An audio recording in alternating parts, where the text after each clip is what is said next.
What's going on, guys? So today we are out here at the RV, and I wanted to go over an update on a product that we installed in the RV shortly after getting it.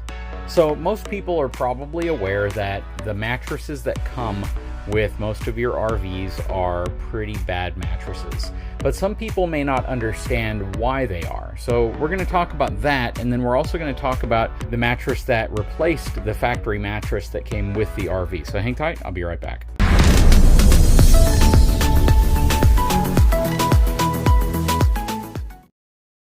All right, so this mattress right here is a really nice mattress. It's actually an Etrailer branded mattress. It's called the edream Supreme. So this is a king size mattress. It's actually 80 by 72, so I think it's a little bit narrower than your standard king size mattress. This is made for an RV. The price on this is about $1,200. So when you compare this to premium mattresses that are out there on the market, it's actually significantly less expensive, considering it is a coil sprung mattress with some memory foam built into it. It's a really cool mattress, and it works really well. We've really liked this one because it's also a dual-sided mattress. So you get plush on one side and then you get firm on the other side. At first we thought we would want the firm, but then we ended up going with the plush, and this thing is super comfortable. And for those of you who are wondering how much we've used this mattress, I'm going to say we've probably used it about 30 nights. That's probably the best way of saying it. So about 30 nights worth of use on it. About a whole month if you combine all the trips that we've taken with the RV. I know for a lot of folks that's not going to be a lot of time, but for a lot of folks that'll probably be a tremendous amount of time, especially those weekend warriors, because that's what we are. We're not full-timers. If you want, a full-time opinion of this mattress, you're going to have to, probably find someone who reviews this in a full-time setting. That said, this thing is insanely comfortable. We were very skeptical. I'll tell you that after, big battery power supplies, probably mattresses is the most common product that we are asked to review. And, my channel sponsors Etrailer.com, so I figured let me try a mattress from Etrailer since they make them. And because they do so much in the RV space, because so many of the folks who work at Etrailer are actually avid RVers, they probably make some pretty good decisions when it comes to how they want products manufactured for their own branding. So yeah, this thing's been super nice, super comfortable. If you didn't see the unpacking video on this, where it's essentially rolled up into this tight tube that is shrunk down and you cut it open and put it in place, you definitely want to go check that out, because I'm gonna be honest with you, it's not the easiest thing to install. But anytime you're trying to fit a king size mattress into an RV, you're probably going to struggle a little bit with that process.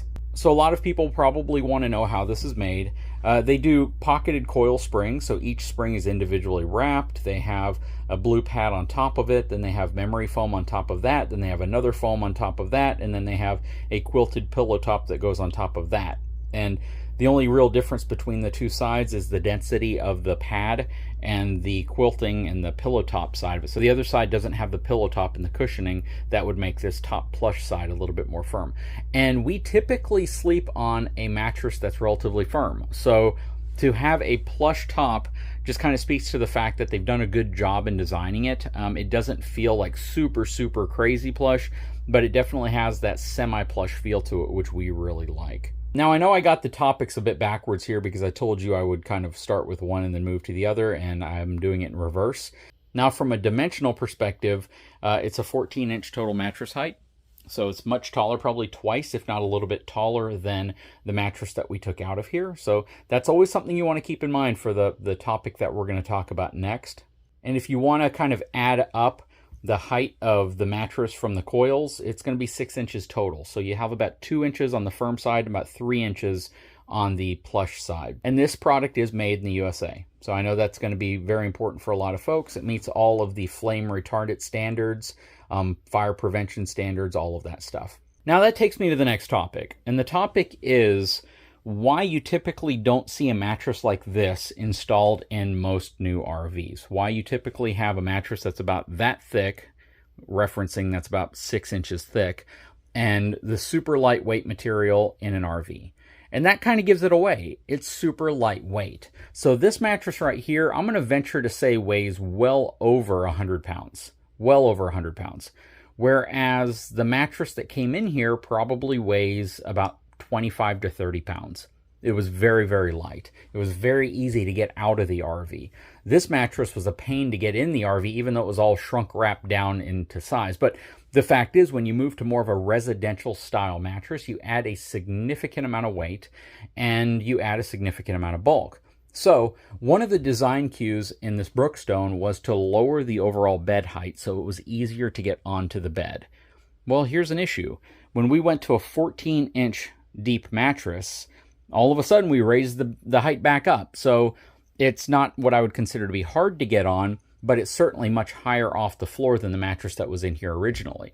And when you look at a lot of the RV manufacturers who are trying to lower the bed height so it's easier for people to get on and off the mattress, you'll realize really quickly that with a 6-inch tall mattress, it makes the bed height really low. But the minute you take that mattress out and you replace it with a mattress like this, you've doubled the height, arguably, and you've tripled the weight, or probably even quadrupled the weight. So there's a lot of reasons why you may be fine with the mattress that comes in your RV. Maybe just add a pillow top or some type of a cushion top or a pad to the top of it to make it more comfortable if you're concerned about weight and if you're concerned about how high it's going to make the mattress.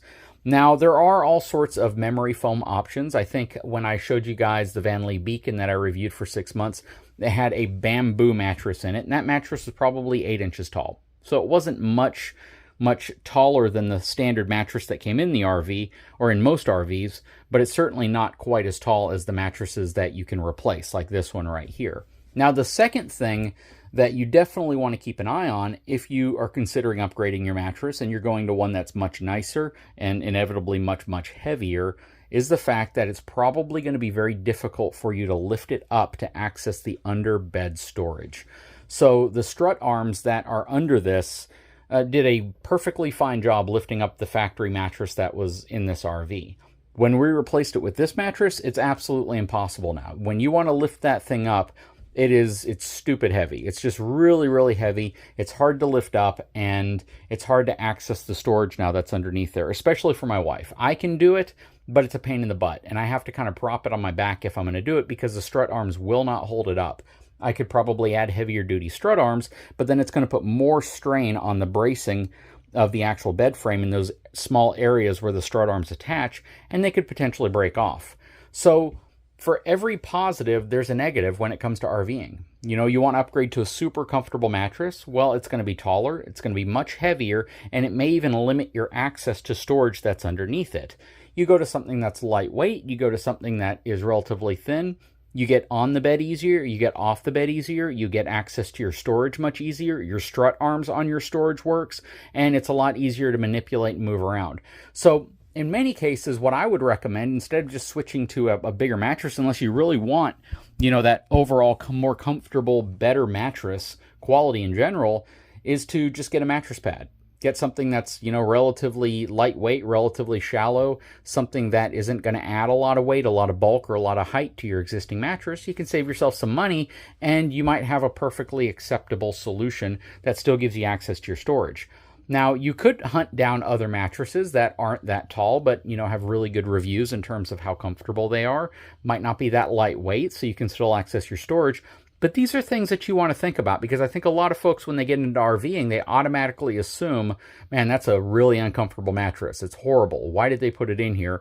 And they think it's just because of cost, which I'm sure that plays a part into it as well. But, you know, the first thing they want to do is rip the mattress out and put something in that's more comfortable, not realizing that in the process of doing that, they may have eliminated a couple features that their mattress allowed them to have if they just left it there. Primarily the weight, the height, and the access to the bottom storage.